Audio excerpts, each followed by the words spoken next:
अस्सलाम वालेकुम दोस्तों, मैं आज जुम्मे का दिन है। मैं आपको एक सबक आमूज कहानी सुनाने जा रहा हूँ। मेरे कहानी का उन्वान है दो कीमती हीरे। एक सौदागर बाजार में घूमते हुए एक उम्दा नस्ल का ऊंट दिखाई दिया।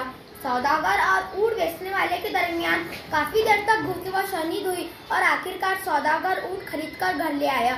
घर पहुंचकर सौदागर ने अपने नौकर को ऊंट की जीन उतारने के लिए कहा। नौकर को जीन के नीचे एक मखमली थैला मिला जो हीरे और जवाहरात से भरा हुआ था। नौकर चिल्लाकर बोला, आका आपने ऊंट खरीदा है, लेकिन देखे मुफ्त में क्या हाथ आया। सौदागर हैरान था। सौदागर ने जब अपने नौकर के हाथ में हीरे देखे जो चमक रहे थे और सूरज की रोशनी में और भी झिलमिला रहे थे, सौदागर ने कहा, हमने ऊंट खरीदा है, हीरे नहीं। अब हमें उन्हें फौरन वापस कर देना चाहिए। नौकर दिल में सोचने लगा, मेरा आका भी कितना बेवकूफ है। बोला, आका आप ये हीरे रख लीजिए, किसी को कुछ पता नहीं चलेगा। लेकिन ताजिर ने उसकी न सुनी। वो बाजार पहुंचकर ऊंट बेचने वाले को तलाश करके उसे वो हीरे दे दिए।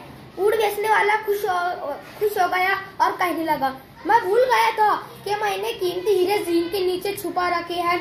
अब आप इसमें से एक हीरा बतौर इनाम मुंतखब कर लीजिए। लेकिन ताजिर ने कहा, मैंने ऊंट की सही रकम अदा किया है, अब इसलिए हमें शुक्रिया और इनाम की कोई जरूरत नहीं। सौदागर जितना इनकार करता गया, ऊंट बेचने वाला उतना ही असरार करता गया। लेकिन ताजिर मुस्कुराया और कहने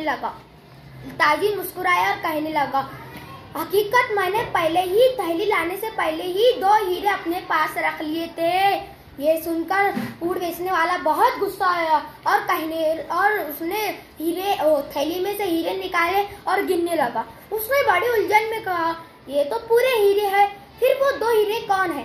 सौदागर ने कहा, वो दो हीरे हैं मेरी ईमानदारी और मेरी खुददारी। अस्सलाम वालेकुम।